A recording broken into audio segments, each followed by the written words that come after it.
Boa noite a todos. Estamos aqui começando mais uma live aqui, oferecida pela Universidade de Fortaleza, Unifor, intitulado Pandemia e Mudanças Climáticas. Qual o papel das energias renováveis dentro dessa perspectiva? Essa nossa conversa, esse nosso bate-papo será conduzido pelo professor doutor Alexandre Araújo Costa. Vou falar aqui rapidamente o seu currículo, Ele é bacharel e mestre em Física pela Universidade Federal do Ceará, PhD em Ciências Atmosféricas pela Colorado State University e com pós-doutorado pela Yale University.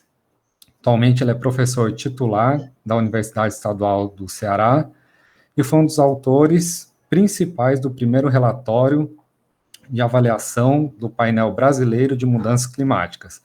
É autor de várias dezenas de artigos revisados em periódicos e é responsável pelo projeto O que você faria se soubesse o que eu sei, que inclui um blog e um canal no YouTube. Então, dou boas-vindas aí ao professor Alexandre e a todos que estão presentes aí nessa live. Nossa live será conduzida aí pela professora Camila Chaves, coordenadora da especialização da Unifor, Gestão de Plantas de Geração Renováveis.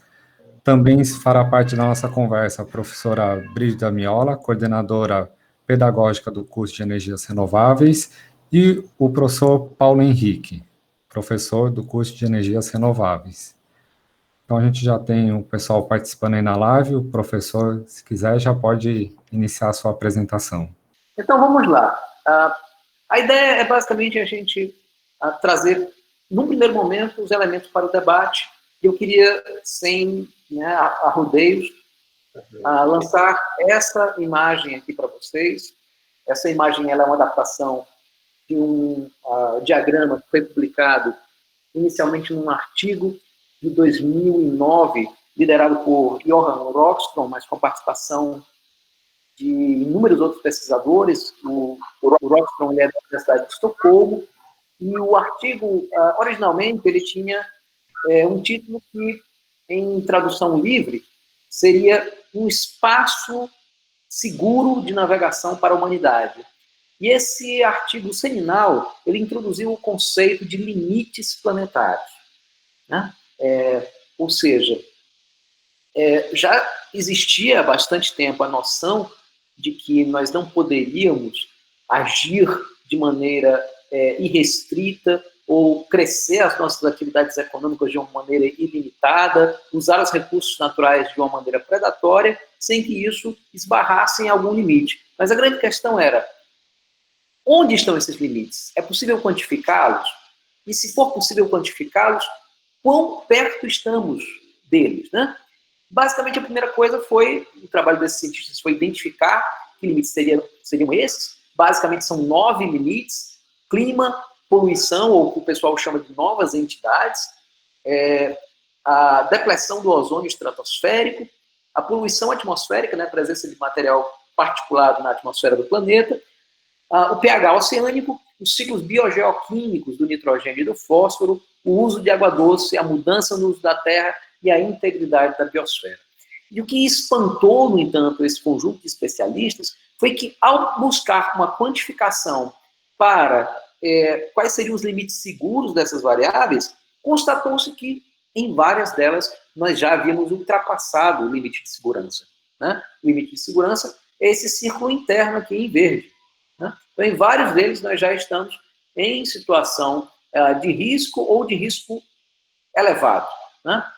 Não dá para a gente, obviamente, desenvolver todos eles, mas eu vou tocar basicamente em 2, que são os que mais têm a ligação com o debate de hoje. A gente vai falar de mudança climática, obviamente, porque isso tem tudo a ver com energias renováveis, e nós vamos falar de integridade da biosfera, porque isso tem tudo a ver com pandemia. Nós vamos falar também, naturalmente, também da mudança do uso da terra, em virtude das conexões com os 2 primeiros. Mas então vamos lá. A primeira coisa que a gente tem que identificar é o crescimento exponencial da concentração de gases de efeito estufa na atmosfera. Eu não estou mostrando todos eles aqui, mas apenas o principal dos gases produzidos pelas atividades humanas, que é o dióxido de carbono, basicamente advindo da combustão, seja de combustíveis fósseis ou de outros materiais. Mas, basicamente, o que aconteceu é que, a partir da Revolução Industrial, nós tivemos um aumento substancial da concentração de CO2 na atmosfera, partindo de um patamar ligeiramente inferior a 280 partes por milhão e chegando hoje em dia em números que são da ordem de 415 partes por milhão, ou seja, um crescimento de basicamente 50%. O efeito disso, obviamente, a gente conhece, eu imagino que todo mundo aqui seja familiar com o tema, né? Dióxido de carbono, ele absorve infravermelho, ele impede a dissipação de calor do sistema climático terrestre para o espaço, e quanto maior for a concentração desse gás na atmosfera, mais calor vai ficar retido.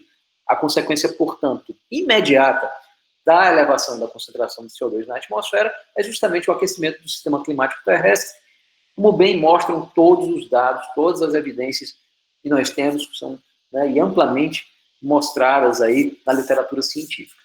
Com destaque, claro, para os relatórios do painel intergovernamental sobre mudanças climáticas, o IPCC.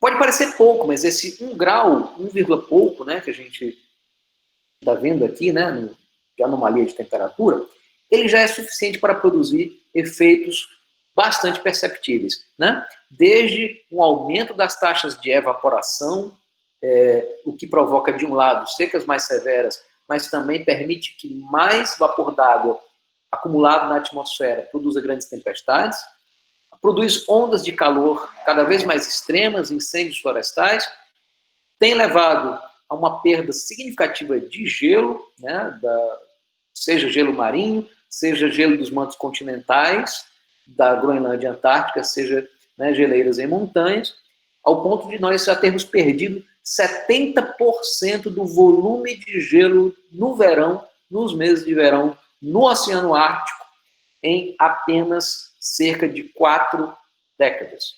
Né? Então, os efeitos sobre o clima já são amplamente perceptíveis. O outro limite planetário, que é crucial para esse nosso debate, é justamente o da integridade da biosfera. O que tem acontecido é que nós, por uma série de fatores, desde a destruição direta de habitats, né, a poluição, a introdução de espécies invasoras, a própria mudança climática, etc., e também a caça e pesca predatórias, nós temos levado a uma redução significativa das populações de outros seres vivos em nosso planeta.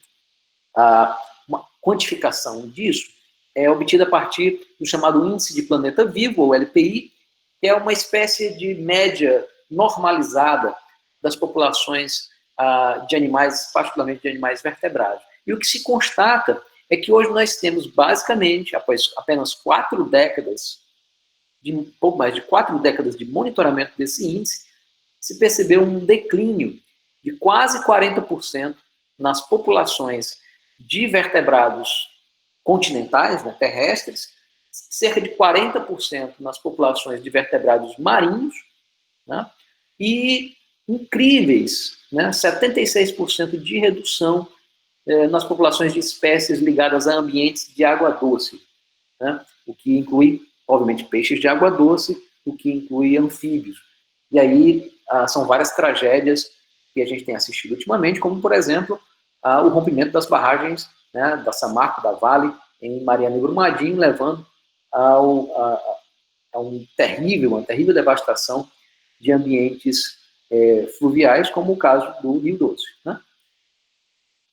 O que tem acontecido também é que boa parte da biosfera terrestre tem sido virtualmente encurralada e outra parte escravizada. O que é que eu estou querendo dizer com isso? Né? Porque a gente usa muito o termo domesticado, mas eu acho que tá bom da gente começar a poupar os eufemismos. Né?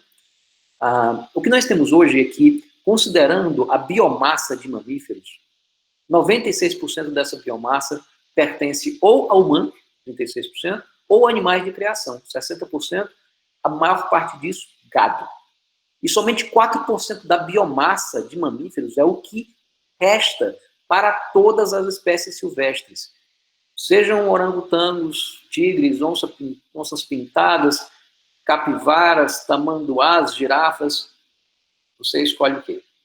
A situação das aves também não é nem um pouco melhor. Nós vivemos hoje uma situação dramática em que a cada 100 quilogramas de aves, 70 quilogramas estão em granjas, né? E somente 30% estão no ambiente.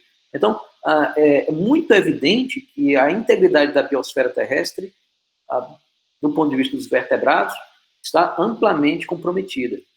Ok, isso tem levado a um crescimento exponencial das extinções, né? A gente percebe que também existe uma assinatura muito parecida com a elevação, né, da concentração de gases de efeito estufa, é o mesmo formato de curva, né, da função exponencial, e o que a gente percebe é que houve uma primeira aceleração bastante significativa aí, já nos séculos 17, depois 18, né, muito associado às grandes navegações, né, a expansão da colonização europeia por outros continentes, mas nada se compara ao que começa a aparecer a partir, né, dos séculos 19 e 20, em que as taxas de extinção de espécies disparam em todos os conjuntos de vertebrados que nós temos acompanhado. Só que não é só vertebrado, e aí a gente começa, talvez, a lembrar de que, né, não só a nossa espécie não é a última Coca-Cola do deserto, né, nem tampouco os vertebrados são a última bolacha do pacote. A biosfera terrestre, ela funciona, ela opera uma teia intrincada e complexa de fluxos, ciclos e interações, em que uma parcela muito importante disso é desenvolvida por invertebrados, né, por outros seres. Isso para não falar da biota, da microbiota, né? E o que tem acontecido com os insetos é algo simplesmente assustador. Tá? Só na última década, estima-se que a população global de insetos declinou em 41%. Basicamente em todas as famílias principais, o que inclui diversos insetos polinizadores, diversos insetos decompositores, que cumprem um papel, obviamente, então, relevante na ciclagem de nutrientes no meio ambiente, e em famílias, né, que são predadores de outros insetos ou outros seres, e que, portanto, cumprem importantes papéis no controle de pragas. Isso se dá por conta de uma combinação de diversos fatores. Além da destruição direta de ambientes, que, como a gente viu, já afeta as populações de vertebrados, o uso intensivo de agrotóxicos tem reduzido muito as populações de polinizadores, e até, veja só, o uso indiscriminado de iluminação noturna. E aí a gente entra, né, no primeiro debate que eu queria trazer, que é o debate de pandemias. Né? Não dá para a gente entrar em todos os detalhes dessa figurinha, né? Mas, basicamente, o que eu queria alertar a partir dela é que o que a gente convencionou chamar de gripe espanhola, o HIV, o ebola e os surtos recentes que foram candidatos sérios a pandemias, mas que não estouraram de forma tão violenta quanto a Covid-19, no caso, a gripe suína de 2009 2010, a SARS e a MERS, uma grande parcela dessas pandemias são basicamente zoonoses. Né? São, portanto, patógenos que migraram, né, de alguma espécie animal, ou silvestre ou doméstica, para o ser humano. E aí a gente passa, portanto, a incluir, né, no nosso cardápio de catástrofes ou de características predatórias da nossa relação com o ambiente, o uso da terra.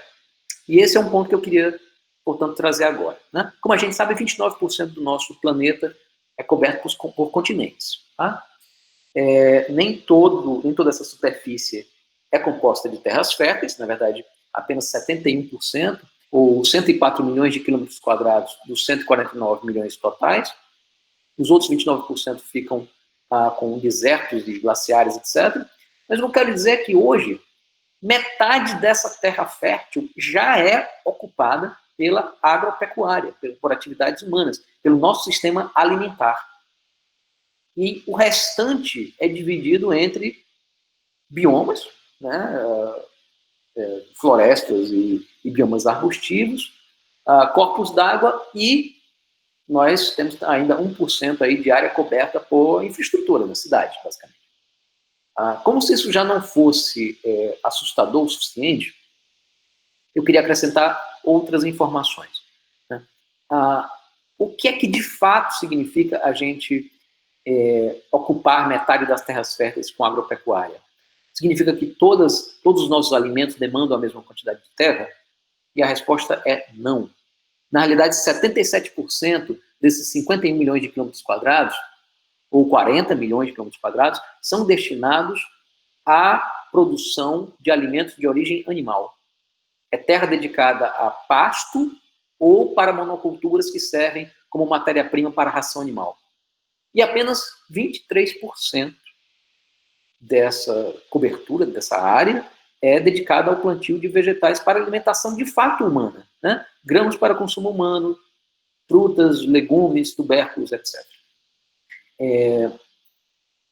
Ok, isso pode não dizer muito, mas eu queria muito que as pessoas refletissem a partir do dado que vem agora. O quanto da nossa dieta, de fato, é suprida por cada um desses dois componentes. Porque aquele que demanda 77% das terras só nos supre 18% das calorias. 82% das nossas calorias vêm de produtos de origem vegetal. Obviamente, o primeiro argumento que vem à mente é e a minha proteína? Né? Não, desculpa, mas a sua proteína ela também não vem majoritariamente de uma dieta animal.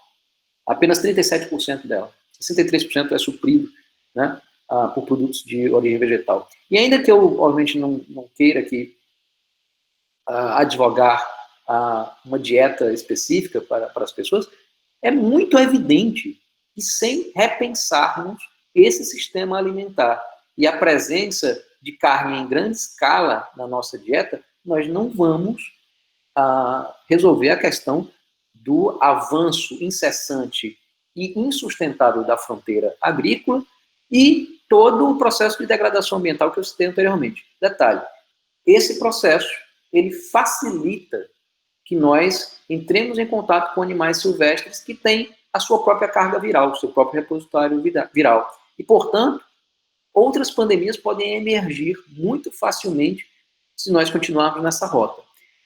E essa rota tem a ver, sim, com o nosso consumo desenfreado de carne. Hoje, são mais de 340 milhões de toneladas de carne consumidas todo ano, o que é basicamente 6 vezes o que era consumido há apenas 6 décadas. Não, a população humana não cresceu proporcionalmente a isso nesse período. Na realidade, a nossa taxa de consumo de carne per capita mais do que dobrou durante esse tempo. Né? Eu devo lembrar ainda que esse processo implica o abate de uma quantidade gigantesca de animais. Quase 70 bilhões de frangos anualmente, 1,5 bilhão de porcos, além de uma quantidade muito elevada de outros animais, né? Reses, carneiros, perus, enfim. Fato.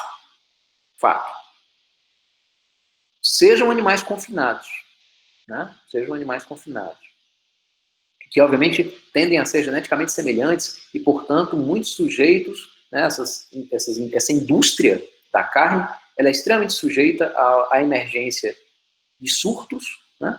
H1N1, H5N1, as diversas variações de influenza, são basicamente a partir, né, de animais de criação, seja a partir de animais criados extensivamente, e impõe mais diretamente a extensão da área de pasto, de uma forma ou de outra. Né? O nosso sistema alimentar é uma bomba de pandemia. Nós precisamos entender isso com a seriedade, a maturidade que o problema implica. Outro aspecto diz respeito ao nosso modo de vida. Né? As pandemias, elas não implicariam um risco tão severo hoje em dia se não fossem 2 fatores.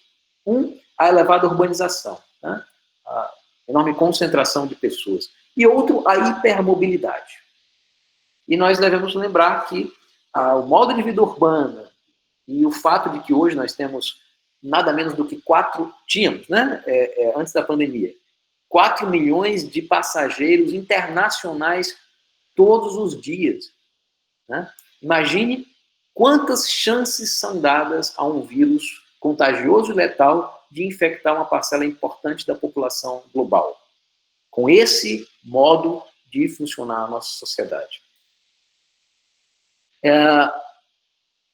Dentro desse contexto de pandemia, obviamente, em que nós nos vimos indefesos e toda a fragilidade, né, da nossa teia civilizatória, do nosso sistema alimentar, da nossa relação com a natureza foi exposta, nós nos vimos diante de uma situação em que nós tivemos de puxar o freio da locomotiva.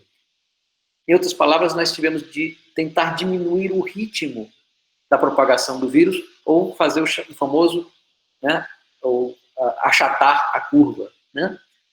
Basicamente tendo como referência a capacidade do sistema de saúde de cuidar dos casos, né, em relação ao crescimento do contágio. Obviamente, acho que todo mundo já está familiar com essa brincadeira aqui.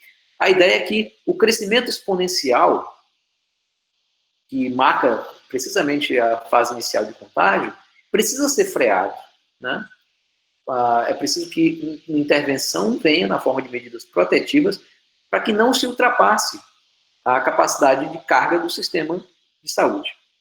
A grande questão é que esse formato de curva aí, né, esse começo de formato de curva de contágio, não sei se vocês se lembram, mas é precisamente o tipo de curva que a gente está tendo, seja de aumento de concentração de CO2, seja de aumento, né, de degradação ambiental na forma de perda de espécies.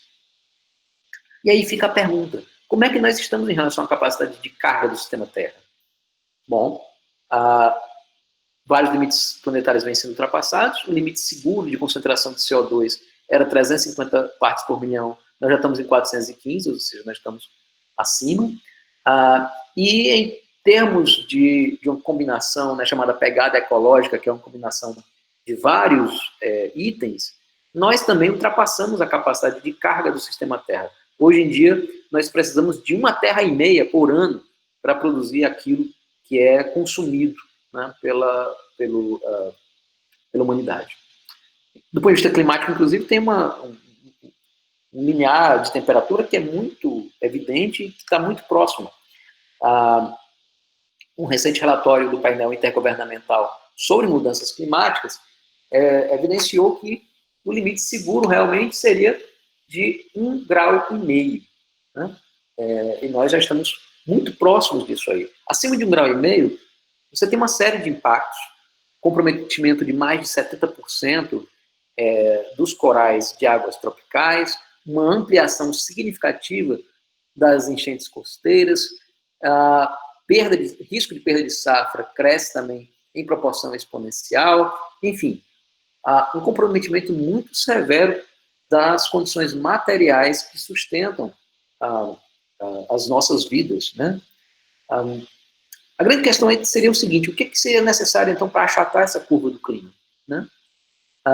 Seria necessário que a gente cortasse pela metade as emissões de gases de efeito estufa até 2030 e descarbonizasse até meados desse século toda a economia. Para, a partir daí, a remoção de carbono da atmosfera superar as emissões. Isso basicamente implica em números, né? Implica que nós precisamos sair dos atuais 42 bilhões de toneladas de CO2 por ano, né? E implica que nós precisamos deixar nada menos do que 88% das reservas fósseis do carbono contido em jazidas de carbono, petróleo e gás, exatamente onde ele está, no subsolo. Eu imagino, obviamente, que as pessoas das energias renováveis estejam, portanto, já pensando, não, ok, então nós temos a saída. A grande questão aí, tempo. Né? O tempo é fundamental. Para que nós nos mantenhamos na trajetória de conter o aquecimento global abaixo do limite de 1,5 grau, é necessário nós cortarmos nada menos do que 7% das emissões por ano. Se nós tivéssemos começado a fazer isso em 2000, o corte de emissões era suave, 3% ao ano. Nós poderíamos ter estendido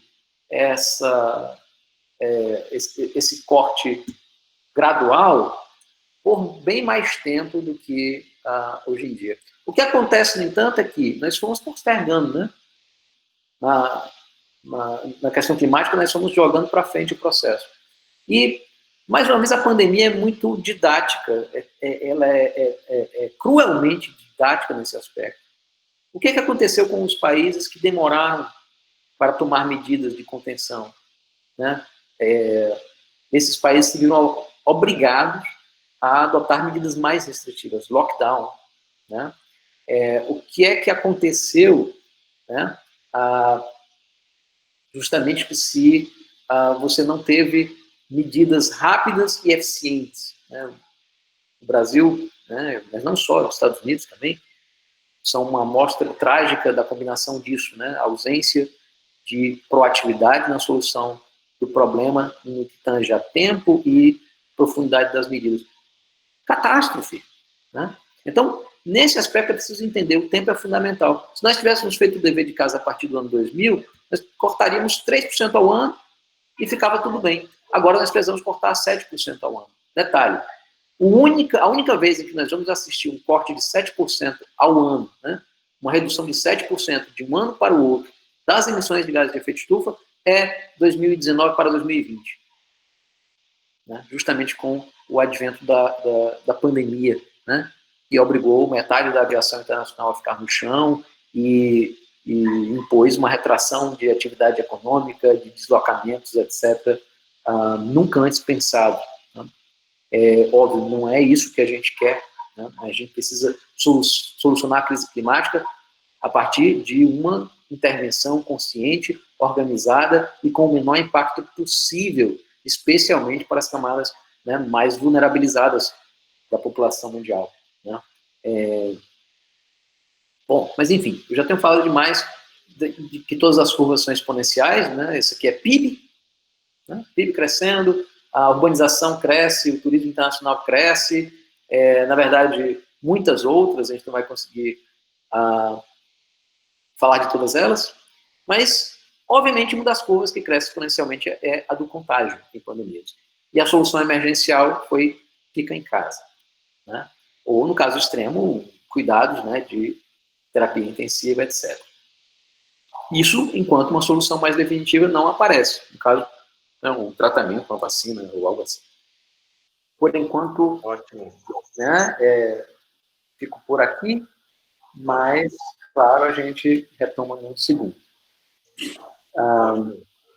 Foi interrompida, né, a apresentação? Excelente, excelente. Foi muito boa a apresentação. Eu vou... A Camila vai ajudar a gente na intermediação e fazendo com que quem tiver alguma pergunta pode utilizar o chat para deixar escrito e registrado. Camila vai ajudar a gente nessa intermediação, mas eu já vou... Oi, Camila. Paulo, antes da gente abrir aqui, né, para as perguntas, eu queria muito agradecer, né, mais uma vez aqui a presença do professor Alexandre, que é sempre muito enriquecedor ouvi-lo, né? A gente sempre tem essa sensação de que sabia muito pouco do conteúdo, porque ele sempre tem muita coisa a agregar, e eu acho que a gente não pode deixar de lado esse contexto que a gente está vivendo da pandemia, né? E uma entrevista, eu vi uma entrevista sua, que lhe perguntava qual era a relação, se existia, né, relação entre a pandemia e o aquecimento global. E, se possível, eu achei muito interessante essa relação, e justamente quando lhe perguntaram se era possível fazer essa relação e em que grau essa relação se conduzia. E aí, se o senhor pudesse falar um pouquinho sobre como isso afeta e como a gente pode relacionar essas duas situações. Ok. Já falo ou junta mais perguntas? Fica à vontade, professor. Okay. Então, vamos lá. Prazer dialogar com a Camila. Eu diria que o paralelo é possível, embora, obviamente, haja diferenças entre, né, as duas crises, a crise sanitária e a crise climática, tem uma diferença de escala de tempo, mas também tem uma diferença de profundidade. Eu garanto para vocês que a desestabilização climática vai parecer pandemia, vai fazer a pandemia parecer uma brincadeira de criança. É muito direto ao assunto. Tá? Mas eu, inclusive com base naquilo que a gente apresentou, eu acho que sim, tem muitos aspectos das duas crises que são correlacionados. Primeiro deles, ambos têm uma vinculação com uma crise ecológica que é mais geral e que tem a ver com uma relação predatória que se estabeleceu entre a nossa organização social e o meio natural, do qual nós dependemos. É preciso entender isso. Né? Não se trata aqui de salvar o planeta enquanto rocha. Trata-se de salvar a parte complexa do planeta, que é a vida complexa e inteligente a qual pertencemos. Né? Importante dizer isso, nós não somos os únicos, né? Mas é salvar essa parte, é isso que tem em jogo. E nesse contexto da vinculação das duas com essa crise ecológica global, existe, obviamente, uma relação muito forte de que ambas se configuram como emergência. E em emergência nós não agimos de acordo com o, aspas, normal. Né? Eu lembro muito das tentativas de alerta, né, da ativista climática sueca Greta Thunberg, quando ela falava, olha, nossa casa está pegando fogo. O que você faria se a sua casa estivesse pegando fogo? Porque, na verdade, é disso que se trata. Nós não podemos tratar o que temos, senão como uma emergência.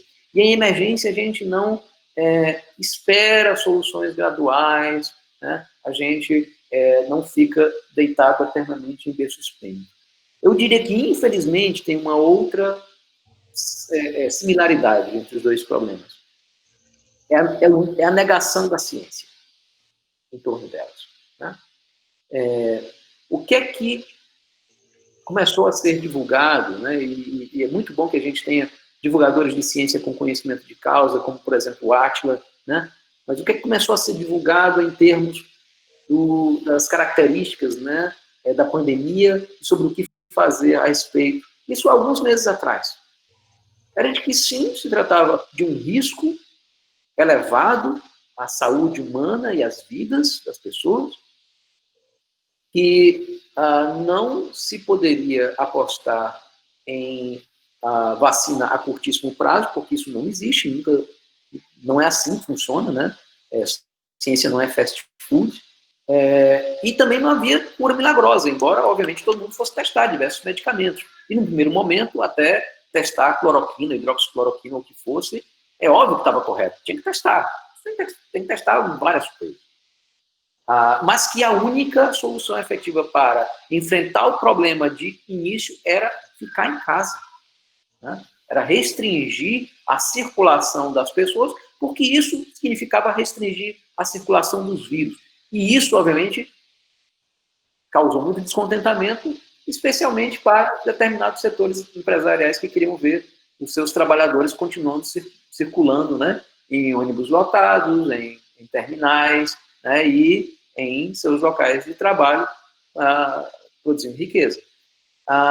E aí surgiu o negacionismo da pandemia. Né? Ou seja, pessoas sem nenhuma base científica passaram a contestar especialistas, contestar literatura científica revisada e dizer que era uma histeria, era uma gripezinha, né?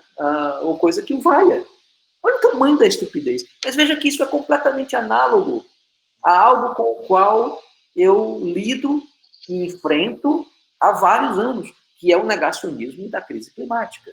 E eu queria, só para a gente fechar essa primeira intervenção, lembrar que o negacionismo climático, né, não, aquecimento global não existe, é o sol, são os vulcões, tem um monte de cloroquina climática aí, um monte de groselha espalhada por aí, né?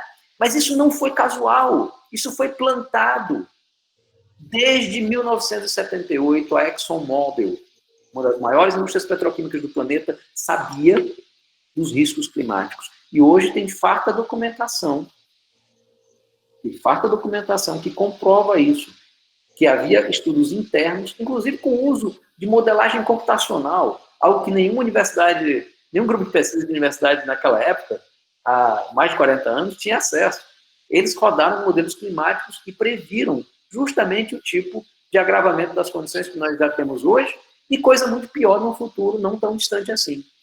E eles fizeram o quê? Engavetaram tudo isso e passaram a financiar falsos cientistas, né? Pessoas da mídia e pessoas da política sem escrúpulos para defender os seus interesses econômicos, independente do impacto que isso viesse a ter, né? Então, o negacionismo climático foi uma cria de laboratório, continua infestando as redes sociais, né?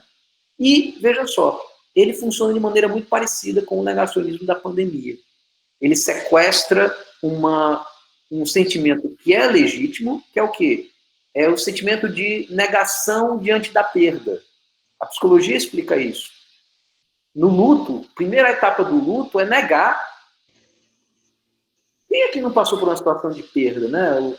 Seja o fim de uma relação afetiva, né? A perda de um emprego, o falecimento de um ente querido, né? Ou alguma coisa assim. Todo mundo passou.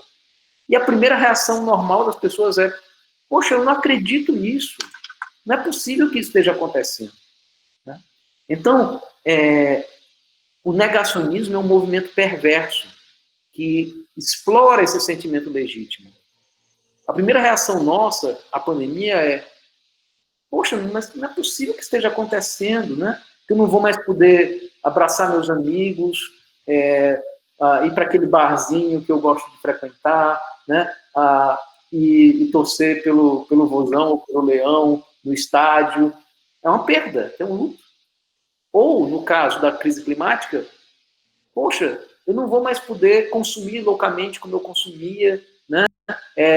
Aquele carrão maravilhoso a diesel, né? Aquele SUV na garagem, aquele monte de viagem internacional, ou comer carne de animal ruminante à torta direita. Eu não vou poder fazer isso mais, né? Então, esse sentimento de perda é explorado de maneira, né, perversa pelo negacionismo climático. E, infelizmente, os negacionismos são precisamente, talvez, a face mais terrível do paralelo entre as duas crises. Excelente, professor. Eu vou me valer da minha posição privilegiada para iniciar também algumas perguntas, antes que os nossos colegas no chat, que eu acho que ainda estão muito tímidos, ainda não tivemos muitas perguntas, tivemos alguns comentários, e eu vou já trazer à tona. Antes que cheguem as perguntas, eu vou fazer uma pergunta exatamente. E antes dela, eu quero só destacar a presença de tantos companheiros queridos nessa live, mais de 66 pessoas, tantos ex-alunos nossos do curso, como companheiros de outras instituições, da FIEC, Sindenergia, Dr. José de Picanço, Joaquim Rolim, professor Fernando Antunes, de outra instituição, tantos rostos queridos e que estão prestigiando a nossa live. E também destacar, professor, que o convite do senhor até o nosso ciclo de palestras, que é um evento semestral no nosso curso de Energias Renováveis, tem uma importância grande, porque normalmente no curso de Energias Renováveis há um viés muito mais forte no aspecto desenvolvimentista, no aspecto financeiro, e que é natural até no mundo em que a gente vive, e isso atrai muito mais as atenções, e a gente acaba deixando um pouco de lado, esquecendo um pouco a parte ambientalista, e o senhor está vindo como um contraponto para lembrar um pouco dessa importância que a médio e longo prazo é muito mais importante, haja visto que se não tivermos um planeta para vivermos, não teremos dinheiro para gastar e consumir. Então, nesse aspecto, eu quero só destacar o comentário da Suelen, que ficou surpresa em ver pela primeira vez esse tópico ser falado claramente em ambiente acadêmico. Parabéns e obrigada por trazer a este ponto. O senhor trouxe na sua fala no começo algumas questões colocando o dedo na ferida mesmo, sobre inclusive o nosso estilo de alimentação, e alguns desses debates em algum momento vão começar a ser mais frequentes, vão ter que ser travados, tendo em vista o nosso modelo que é adotado até então. E aí eu queria que o senhor comentasse a visão do senhor sobre desenvolvimentismo e ambientalismo? Há um meio termo entre isso? Há uma receita? O que você acha? Essa é uma ótima pergunta. Eu queria,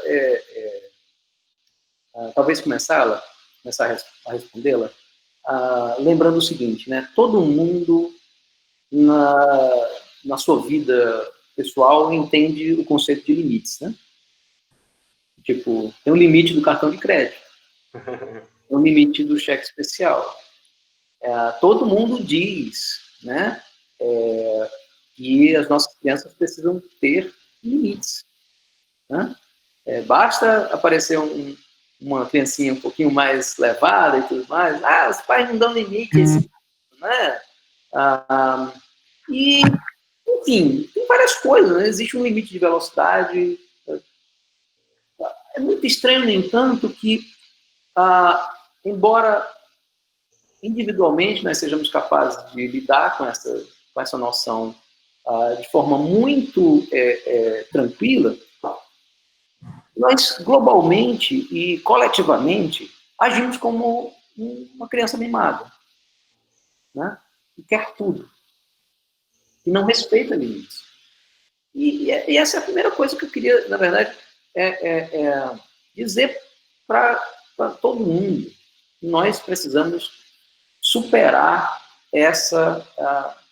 a infância ou adolescência birrenta, né, da humanidade. Nós precisamos amadurecer coletivamente, entender que tem muito mais gente dividindo o planeta conosco, tem muitos outros seres dividindo esse planeta conosco, e tem outras gerações que têm direito a usufruir desse planeta como nós usufruímos, né? E refiro-me aí à geração inclusive, dos meus filhos, né? De Bárbara, de Arthur, ok. E nesse sentido, é preciso que a gente entenda, não dá para a demanda de energia crescer indefinidamente. Porque, óbvio, atender essa demanda a partir de fontes fósseis é o próprio desastre. Mas nós também não podemos ter a ilusão indefinidamente, para sempre, e a gente conseguir supri-la com renováveis. É óbvio que renováveis são muito melhores. Isso está acima de qualquer dúvida. Nós queremos energia solar no teto das casas das pessoas. Nós queremos energia eólica, avançar em outras possíveis fontes, né? Maremotriz, enfim. Nós queremos renováveis. Mas renováveis, para suprir a demanda energética atual, ou pior ainda, as projeções de crescimento de demanda energética futuras, elas vão fazer muito estrago também. Vai faltar lugar para botar aerogerador. Para que seja contornado, né? Contornada a questão da intermitência, vamos falar de um sistema de armazenamento que vai impor uma exploração, uma mineração cada vez maior de lítio e cobalto. E o que nós vamos fazer sobre isso? Nós vamos transformar, respectivamente, a Bolívia e a República Democrática do Congo em grandes buracos de mineração? Nós vamos fechar os olhos à destruição da Amazônia boliviana e a floresta do Congo, a exploração de crianças em minas? Nós vamos fechar os olhos a isso tudo para poder ter lítio e cobalto para botar nas nossas baterias inúmeras? É isso? Eu acho que não, né? Outro ponto é que, até em virtude da lógica de crescimento eterno da demanda energética, as renováveis não têm sido solução. Na última década, a solar, é porque eu deixei de acompanhar recentemente esses números, e obviamente eu espero que vocês, inclusive, me corrijam, mas o último dado que eu tinha é que a solar tinha crescido 10 vezes em uma década. A eólica 3 vezes, ou 3 vezes e meia. É uma expansão grande, formidável, e nós queremos sim que ela cresça. Mas o que aconteceu nessa mesma década? As emissões de CO2 aumentaram 20%. Então ninguém saiu desligando termoelétrica a carvão para colocar energia limpa no lugar. As renováveis, elas entraram para atender uma demanda crescente, irracionalmente crescente de energia. Elas não entraram para resolver o problema, que é basicamente o uso de combustíveis fósseis. Né? E assim, por mais que, ok, para quem trabalha, né, no setor, muito bem. Né? Acho bom que viva a partir dele, que gere empregos a partir dele, que nós tenhamos a possibilidade de tirar petroleiros, né? Pegar o que a gente espera que venham a ser ex-petroleiros e colocar na indústria de energia limpa. Mas é preciso que a gente entenda, né? Elas não podem operar numa lógica de lucro acima de qualquer coisa, de crescimento econômico ilimitado, etc. Nós precisamos reduzir globalmente a nossa demanda de energia. Essa, na verdade, é a primeira grande tarefa. E atender a essa demanda reduzida com renováveis, minimizando os impactos socioambientais destas. Né? Essa é a grande tarefa. Né? Porque é aquela história, nós precisamos parar de raciocinar como a partir de uma lógica imediatista, né? Nós precisamos usar um pouco da sabedoria, né? Dos povos originários, que dizem, por exemplo, que nós tomamos emprestado o planeta de nossos filhos, netos e bisnetos. Né? Então, o que é que nós vamos devolver a eles, então? Né? Eu, aliás, e aí eu queria fazer esse chamado, né? A gente pensar fora dessa caixa, né? Dessa lógica de crescimento econômico, de PIB. Gente, na boa, sabe o que é que entra no PIB, no cálculo do PIB? Um revólver produzido pela Taurus, quando é produzido e vendido, entra no PIB. Algo que só serve para matar. Sabe o que é que não entra no PIB? O manjericão maravilhoso que eu colhi na minha hortinha hoje aqui para fazer um macarrão ao pesto assim que a gente acaba esse negócio. Não entrou no PIB. Eu garanto que é muito mais relevante, muito mais fonte de felicidade. Então nós estamos, inclusive, errando a métrica, gente. Nós estamos errando a métrica. Né? Felicidade não é acumular bem material, não é simplesmente ganhar dinheiro. É uma loucura isso. E aí eu queria muito recomendar que as pessoas lessem livros da intelectualidade indígena. Né? Queria muito recomendar que as pessoas procurassem Ideias para Adiar o Fim do Mundo, do Ailton Krenak, né? E um outro livro que eu acho esse uma obra-prima, A Queda do Céu, de Davi Copenaua, traduzido primeiro para o francês, do Yanomami para o francês, por Bruce Albert. A Queda do Céu é um livro esplêndido. E o Davi, intelectual sublime, ele faz uma antropologia, uma análise antropológica do branco a partir da perspectiva dele. Né? Eu não vou dar muito spoiler, mas basicamente ele nos chama de povo da mercadoria. E em Yanomami, essa é uma das coisas interessantes. Existe uma palavra que se chama Shawara. Contraditoriamente, Shawara é ao mesmo tempo minério e doença. E talvez nós precisemos pensar fazendo associações que antes passavam despercebidas. Uma delas é a curva de crescimento exponencial. Em geral, quando a gente vê a exponencial, né, nos gráficos econômicos, isso aqui é riqueza, bem-estar, etc, etc. Mas a exponencial é sempre sinônimo de catástrofe. Em física, aí para fechar, né, querido Paulo, em física, como é que a gente faz quando tem duas soluções e uma delas é uma exponencial crescente? A gente descarta, porque ela é fisicamente implausível. A gente fica com a outra exponencial, que é a diminuição, que é a única que chega num local, num ponto de estabilidade. Muito perigoso esse gráfico exponencial, né, professor? Exponencial é um perigo, gente. Isso precisa caber na mente das pessoas. Seja de contágio, seja de PIB, seja de número de automóveis, número de celulares, seja de concentração de gases de efeito de estufa na atmosfera. Mas corra léguas da exponencial. Sensacional, sensacional. Camila, temos algumas intervenções aí? Temos alguns comentários? Só o áudio, Camila, só o áudio, tá? Desativado.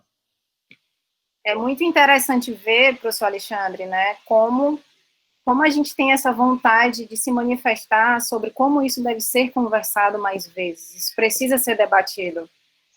Eu acho que todo mundo fica com essa sensação de que falamos pouco. Falamos pouco e eu acho que por muitas vezes também fazemos pouco, né? É algo que volta e meia a gente se reúne para debater, mas é interessante a gente criar forças e uma rotina para que isso seja concretamente modificado. Modificado não só nos debates, mas nas ações, que não fique só nos debates. Que a gente procure levar adiante essa necessidade de mudança, de transformação. E aí o professor Fernando Antunes colocou um comentário aqui, assim, um comentário que virou uma pergunta. O único ponto que diferencia o ser humano de outros animais é a capacidade cognitiva. Isto é, podemos contar nossa própria história e fazer planos. Seria esse diferencial que vai nos levar à destruição? Olha só. Maravilhoso, viu, professor Antunes? Que pergunta. Será, professor Alexandre? Ok, vamos lá. Eu vou tentar responder isso aí. Embora eu avalie que um grande cientista, um grande pesquisador do nosso país, chamado Miguel Nicoleles, né? Inclusive tem cumprido um papel muito importante para oferecer informações sustentadas a partir da ciência, né, para governantes, tomadores de decisão no contexto da pandemia. Ele fala de como o nosso cérebro recria o mundo, né? Não é que o mundo não exista fora dele, né? Fora da nossa mente. Não, o mundo existe, objetivamente, e nós temos evidências disso, né? Mas o fato é, o nosso cérebro, na sua complexidade, ele consegue construir abstrações, né? Porque é aquela história, né? Eu diria que hoje em dia a fronteira não está nem mais tão bem delimitada, né? Porque a gente vive falando de inteligência fora do nosso planeta. O nosso planeta é cheio de inteligências, né? Cetáceos, quirópteros, outros primatas, enfim. Nós temos um mundo que é cheio de inteligência, mas é cheio de sonhos, inclusive, né? Todo réptil, ave e mamífero tem o aparelho e monitoramento de ondas cerebrais de várias espécies de animais mostram que eles sonham, né? Olha que coisa linda, nós temos uma morfeosfera com 500 bilhão de sonhadores nesse planeta. Mas só a humanidade foi capaz de dar um salto além e construir a partir, né, do pensamento, das abstrações, o símbolo, né? As camadas de abstração humana criaram a esfera do simbólico, né? A esfera do modelo mental do mundo, né? Então, por isso, nós recriamos um mundo em nossos cérebros. E isso é, ao mesmo tempo, maravilhoso e extremamente perigoso. É maravilhoso porque nos permite, nos abriria, a princípio, permite que nós tenhamos a chance de enveredar por aquele caminho que o saudoso Carl Sagan certa vez mencionou, de que nós fôssemos uma maneira, um veículo, um meio para o cosmos entender a si mesmo. De um lado, essa porta aí está aberta. Mas do outro, ao recriarmos o mundo em nossa mente, nossos modelos mentais, nós podemos trilhar o caminho perigoso de achar que o mundo funciona de acordo com a nossa vontade. Aí você passa a ter, né, o pensamento mágico, o wishful thinking, né?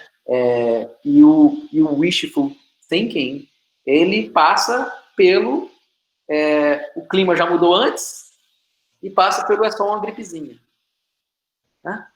E aí, hoje, por conta do peso que a nossa espécie tem no ambiente, essas abstrações anteriores que eram perigosas apenas para nós, né? É aquela história, um pensamento mágico. Eu posso voar, aí subo no topo de um edifício e salto. Óbvio, isso é perigoso para mim, mas não é perigoso para a espécie, nem para a biosfera. Mas eu chegar e dizer, isso é só uma gripezinha, é só um resfriadinho, cloroquina cura, vão trabalhar? Isso pode resultar em genocídio, né? Pode não, né? Está resultando. Vamos dizer, dar o nome aos bois. Né? Eu dizer que CO2 não causa aquecimento global, ou que não tem problema a temperatura do planeta subir 1, 2, 3 graus, etc., isso pode matar bilhões de seres humanos e é capaz de promover um ecocídio, como os incêndios na Austrália, em que 1 bilhão de outros seres, vários deles que sonham, né, desapareceram rapidamente, assim, estalar de dedos, né, aqueles incêndios terríveis. Então, eu diria que nós temos aí nós estamos diante de uma bifurcação, de uma encruzilhada, né? E eu diria que a nossa espécie precisa ser capaz de se mostrar à altura de responder essa encruzilhada, que é justamente, né, o de trilhar o caminho em que esse entendimento, essa capacidade de entender, de recriar o mundo em nossas cabeças a partir de modelos mentais de símbolos, possa produzir uma outra maneira consciente de nos relacionarmos com o meio em que estamos. Esse desafio, inclusive, aí, só para fechar e dialogando com o início da colocação feita pela Camila, nós realmente falamos pouco. Nós fazemos pouco e nós falamos pouco. Mas tem um local, e pensamos pouco, né? Porque muitas vezes a gente quer desviar esse pensamento da nossa cabeça. A gente quer tudo bem, a gente quer o normal de novo, a gente quer, né? Percebe? É mais confortável não pensar nessas coisas todas. Mas nós fazemos parte de um ambiente feito para isso. Nós somos, inclusive, pagos para isso. Né? Para pensar, para dizer e para, se não agir, porque aí já é um outro terreno, né? Não é mais o da universidade, mas para trazer indicações de como agir. E aí, veja, os nossos currículos acadêmicos, como são defasados, né? Como são defasados. Os nossos métodos se mostram facilmente defasados também, mas os nossos currículos, eles não estão à altura de preparar as novas gerações de engenheiros, administradores, economistas, assistentes sociais, arquitetos, agrônomos, professores, que o século XXI precisa. Essa é outra coisa. Nós estamos dentro da universidade, nós temos um enorme desafio posto. Verdade, né? até o passa o conhecimento, né? Ainda é a figura do professor falando e o aluno, tudo, né? Todo o modelo está passado ainda. Mas é isso. Professor, olha só, quando a conversa é boa, passa rápido, viu? Estamos com mais de 1 hora, né, professora Brígida? Paulo, porque, professor, a gente vai ter que encerrar a transmissão via YouTube e o canal na net, mas a gente vai continuar aqui nesse link do Google Meet para responder as outras perguntas. Tudo bem. Então, a gente gostaria já de agradecer a sua presença e todo mundo que assistiu aqui via YouTube ou via net, tá certo? Mas aí a gente pode continuar aqui para poder continuar esse debate, que, como o Paulo falou, não tem como a gente parar, né? Principalmente no momento que a gente está. E se pudesse, a gente passava aqui a noite todinha realmente falando sobre essa temática, tá? Então, eu já gostaria de agradecer a todo mundo que está assistindo aí via YouTube e net, mas a gente vai continuar aqui, tá bom?